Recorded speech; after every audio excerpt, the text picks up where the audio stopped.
welcome to LSTV1, and this is Lady Stick. So let's get into it. Today, the new Watane say, is there a perfect time to get married? I'm sure this is a question that's been asked many years ago, and it's still being asked, but there's no specific answer to it. And today, I'm asking again, is there a specific time to get married? Because gis nañ fii xale yoo xamante ni xale yu ndaw ñu jël leen maye leen amaguñ sax 18. I'm saying 18 parce que in the West 18 is considered somebody koo xamante ni teenager la and is above, where fu moo amee parental consent to do certain things.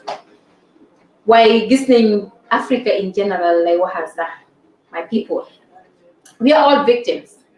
I'll start with myself for an example. I got married at a very early age. I don't even think I had 17 years or 16 probably when I got married. At the time, if you ask me what is marriage, I don't even know what that word means. How much I learned at the time. And I mean, come on. If parents many of us, this comes to mind. You wonder whether it's religion. Parce que bu dee religion la di nga dégg nit warul teggi waxi kilifaam. When they say you should get married, you should. You should never disobey your parents, even if you do not like what they say or what they want you to do. Wala nga gis kilifa yi jóg fale na la imaam yi ñëw ñoom pour ñoom, you don't even have a say in what decisions surrounding your life, basically. So dinañ jóg tey maye la. But is that the right thing? I don't know, I'm asking. Is it the right thing to do? Fogule ne tamit xale boobu ngeen di jël di maye am na say in her life. The person should be able to have the right to say, yaay man de bu ma sañoon nga may ma keneen wala man de ngeen may ma ba ma mut lii. Why sometimes we as parents dañuy jël rek maye te fekk duñu tàggoo. I am a victim, and I'm sure many of you are victims out there watching right now. But is that the right thing to do? Ndaxte doom bu nekk am nga àq si sa waajur, waaye waajur bu nekk tamit am nga àq si sa doom. Li nga koy defloo noonu, est-ce que xalaat nga ne du ko affecté ëllëg? It has big consequences. The impact is big, whether it's positive or negative. You would not know until you get into it. Poverty could be a contributing factor. Parce que tey boo añee ngay xalaat lan ngay reere wala nga ndékki yaa ngi xalaat lan ngay añee. Yaa ngi am ay njaboot, maybe 4 or 5 kids ñoo xamante ne ñëpp yaa leen war a dundal. Probably bàyyi nekku fa, you a single parent, and you think your only option is to give them away. You naturally nag ndeysaan lii la yàlla dogal. Jigéen we are seen as housewives. Maye leen ñu sëy ndaxte jigéen taaram mooy sëy, jigéen néegu sëy. At least now the world is getting so global, things are changing. Women are taking the lead in many things, in education, positions and other things. But back in the day, it's still being practiced. You go to some rural areas in Gambia, nit ñaa ngi jël xale yu ndaw di leen maye. Te buñ la mayee, that dowry they're gonna pay on you, they will ask for a lot of money. Te yow xaalis boobu ñuy jël jox ko sa parents yi, they might use it to feed the family. But is that really marriage? Is that really love? Are they selling you off? These are questions you should be asking yourself. Sometimes people are so young, they don't even think like that. Why when you mage, they tend to think about all that happened in their life. Are we being fair to them? Is it right to do? And is it a religion factor? Bu dee Muslim nga ñu ngi wax ne waa diine bi lii la wax jigéen daal balaa ngay njaaloo nga sëy. Waaye tamit nit ki tamit balaa nga koy sëyal foog nga xam ko. Ba tey sax du doon njaaloo. Why you need to know the person you're dealing with. Dëgg la suñ maam yi suñ waxee the argument is that our parents, our grandparents did it. And it worked out. They've been married for 10, 20 years and no problem. Du ñuy fay, du ñuy tas. But did we ask ourselves, boobu jamono ak jamono bii, what is the difference? Tey jamono technology, jamono social media, the exposure is so big. ñoom seen jamono time boobu pour ñu xool sax heure bi, they have to look at the janta. So things are not the same, and we cannot compare our generation with those generations. It can't be, because it's two different planets. Time boobu noonu, cell phones amul. They use landlines. Some of them don't even know what is phones. They communicate by writing letters to each other. Why they at least jamono dem na ba nga xamantene na we are getting to a point boo xamantene the world is so global. I'm here today talking to you. Probably you're somewhere in a different part of the world and watching me right now. So we cannot compare those things. Dafa mel ni rek suba ak ngoon wala guddeeg bëccëg mënuñu dem. And the fact that we're still practicing the maye tela maye suñu doom yi, early marriage, or even without asking for their consent, is sad. And the impacts is a lot. Is it cultural? Parce que man Pël laa des fois dañuy tooñ suñu mbokki Pël yi naan ni ah Pël yi ñoom dañuy teel a sëy dañuy teel a maye seen doom yi. I'm using Pël because I'm Fula, so I can speak on my culture. Waaye I'm sure ne yeneen culture yi tamit is the same. Whether that is the Sarhula culture, the Mandinka culture, or another culture. Damay dégg sax des fois ñu naan when I was growing up, moom de boo ko mayee wut day teel a yàq boppam. Ni ma ni sign dron abe kono ma le bulu ay malo naati ye. Wala foog nañ ne jigéen soo ko teel a mayee si lañ koy fekk ndaw. Ikana kewal kana la musu yaata ad dia a kewal ay futu. Parce que foog nañ ne buñ la teel a mayewul yow da ngay yàq sa bopp rek indil leen biir wala mu am ku la disbaaje. But those are just concepts that we have in our head. But we cannot determine the future for our kids. We have to let them have the liberty and the right to make decisions on their own. Because if we don't, the guilt is going to be with us for the rest of our lives. Again, I'll use myself as an example. After being given away to get married at a very early age, I was a child and I had a child. So imagine, man ma doon halal foo xamante ne passé wu ma fu ñu may yaree, passé wu ma where I need guardians, but then I was also with a child koo xamante ne I don't even know my left from my right. I have to breastfeed that kid. I have to protect that child. I have to make sure that that child has a future. When I myself am still a child that needs somebody to show me the way.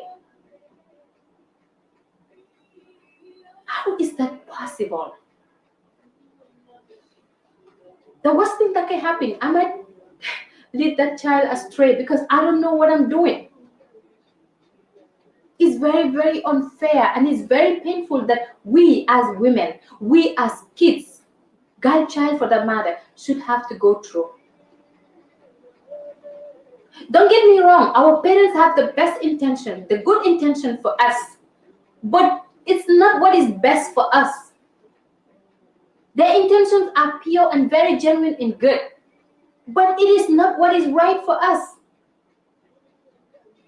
We need to be able to make decisions for ourselves. We need to be able to know what love is. We need to be able to know what marriage is. I get it. I know.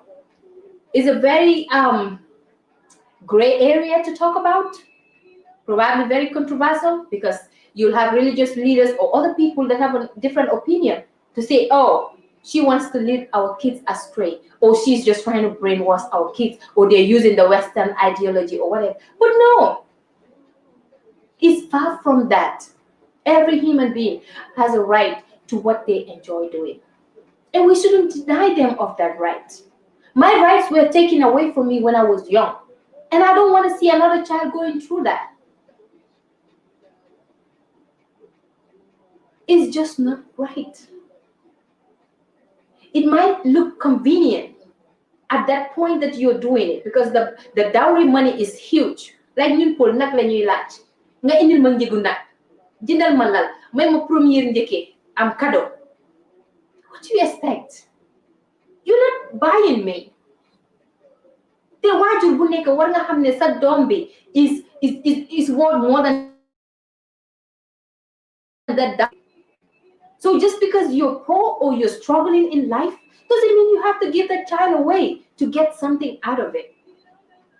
Or to, even if it's not the money part of it, but just to ease the burden on yourself and just get rid of them.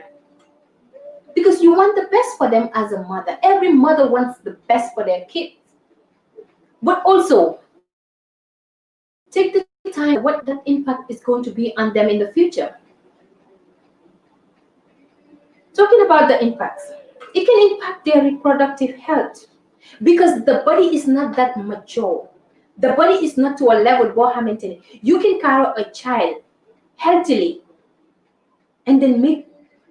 I don't want to go into like Pope FLA, Nico guy done what he time back in the day. But it's just a girl child needs to grow to an extent where Dinamuna carry a child in her womb and be able to push during delivery. Why, if you're that person, you're not even mature yet. 16-year-old, 17-year-old, what are you? Come on, it's just so sad. We have all these complications. Either hali bi dafa day, wala yaay bi day, wala something else happened because our health, our structure is not to the extent Bohamantine is very mature to carry certain things. And you will not know this until you have some medical tests done on you. We all experience that pain, that complications. But there are certain things I do not know about myself, but I got it during early marriage and childbirth. Well, so you're American, you get all these tests, and you be saboting and you like what the impacts it can cost your health. Your pelvic is not that big to be able to carry that weight it comes with. 9 months of pregnancy is very painful. And a child of 16, 15 years, come on. You might be old physically. You might have the gemma. But internally, your organs, your body is still growing. So putting that girl child through that, dafa metti. Te gis nañ yeneen aada yi ñoo xamante ne ñun ñëpp jaar nañ si wala ñu bari jaar nañ si. They put you through this call ne dañ koy tëj maanaam dinañ la yóbbul leen and then tëj la soo say naan ko yeesu kii xaw ma ñu tëj la just because they don't want a man to penetrate you pour rek nga bañ a indi gàcce wala ñu biiral la. But what happens after loolu noonu dañuy dem pour génnewaat loolu noonu when they're giving you a way to get married, and imagine that pain because they have to cut that again for the man to be able to penetrate you. And from what I heard or from experience, the man has to penetrate you right there the same day because otherwise he's going to go back to being close again. Isn't that painful? Seeing that blood, going through that pain, it breaks my heart. And that aside, you've never dated this guy, you don't even know the person, but because they just give you a way to get married to him. You never know. During that first contact, birga. The next minute, you're a mother. It's sad. Te buñ lay def that jébal di la dugal sa néegu jëkkër because with this virginity thing, people make it a big deal, which I understand and I respect it. It's our culture. But the fact that people have to sit outside, gather around, waiting to see that white cloth that they bring out, who want to set on that dara. It's humiliating. Like it's nice. It's very nice. But let me give you this example. There was this person that sent me a message. Dañ ko doon maye dëgg la ki mu doon seyal bugga na ko sax gars yi buggante nañ but because family bi have this culture of borom foog ñu fekk la virgin bu dul loolu noonu yaay ji day rus wala wuji yaayam dañuy am lu ñuy wax yaay ji. Guess what she did? She and the husband to be, they buñ leen di jébal, they just had to kill ganaar hen lañ rëy ganaar lañ rëy jël lii bi rek deret bi suy ko ci kaw darab bi and take it out. Then you notice ne lii du dara gi dereti nit. And I know many of you people watching out there, you might have heard of this story or know somebody that went through it. But why? Why do we have to go to that extent? Because we're trying to maintain the culture or we're trying to please our people. I think our parents should be having talk with us, individual conversations, to know where we stand, to know our inner feelings. It's very, very important. They owe that to us. But if you make us go through all this, non lañuy commencé di jàngal lu baax di jàngal lu bon. Parce que yow boo toogee tey sa xalaat jox la ne oh xaaral ma dem rey ganaar ma jël deret bi def ko ci darab bi wala ci sër bu weex bi pour ñu wax ne ndaw laa wala virgin laa. I mean, come on. These are things we should think about before we make decisions affecting our young girls. I'm sure these are topics that have been talked about before, but we need a reminder. We need to be talking about it always. And some of the effects could be education. Yow tey xale boobu jigéen boobu noonu bu fekkoon ne war na doon président wala ministre wala something. Wala Michelle Obama. I'm using Michelle Obama as an example. Michelle dafa dem school ba jeexal te moom bi muy dem school sax bu muy gisanteeg Obama naka Barack Obama, they were all going to the same school. Matter of fact, teacher no one.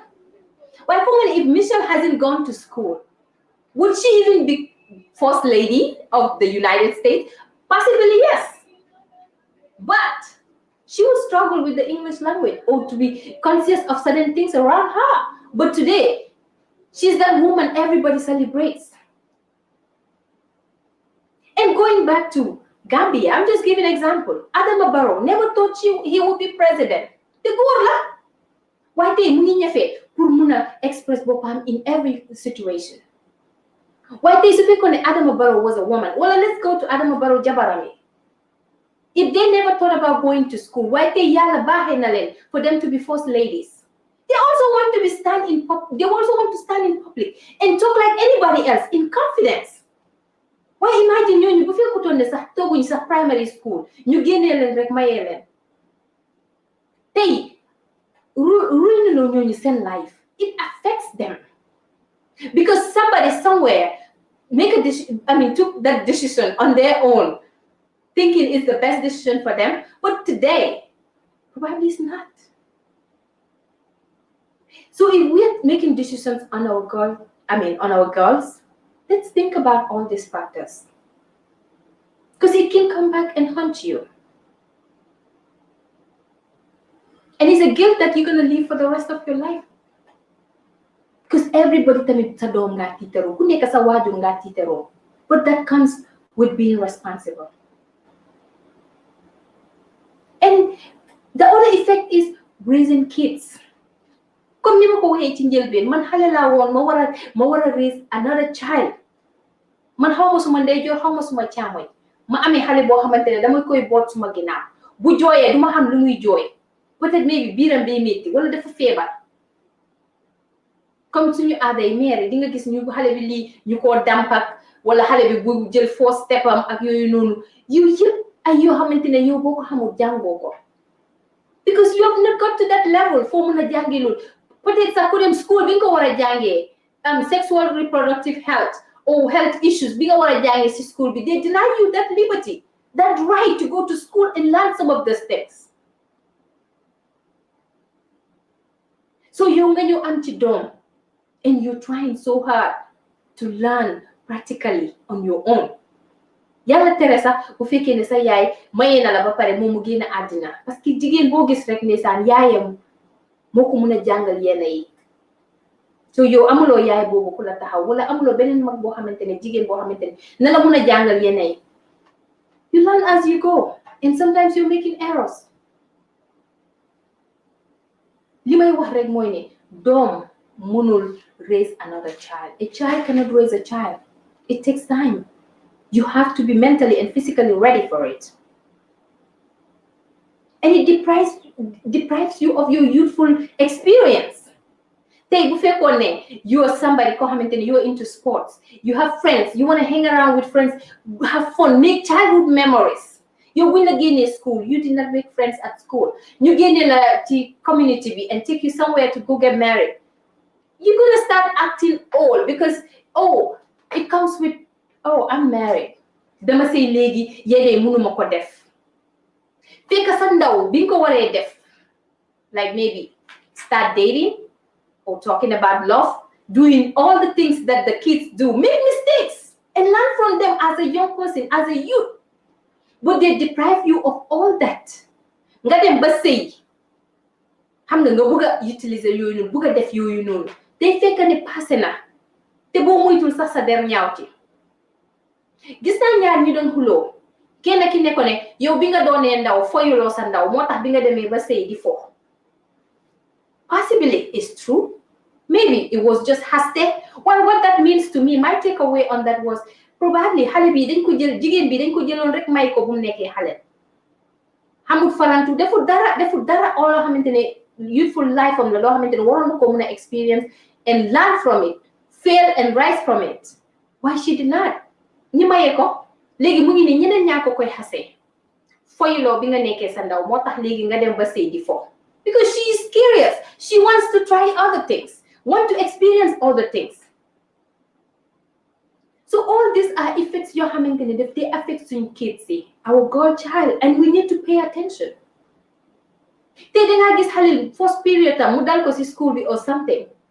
They don't even know what is period. Dañuy foog ne sax dañu gaañu. But you as a parent, you should be the first teacher of your child, whether that is a boy or a girl. They need to know all this. When I sit and talk to my kids about sexual life, I talk to them about maturity, changes, growth.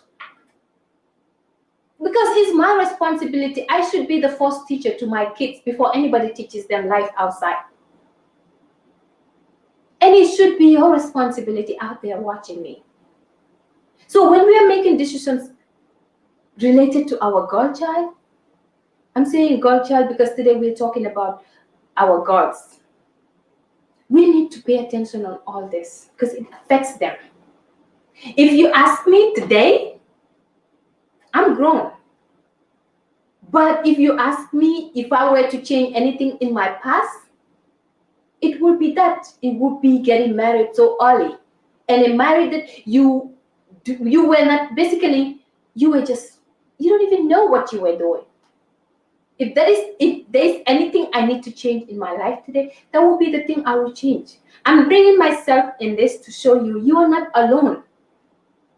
People like us and other people that have a voice have gone through probably worse than you have gone through.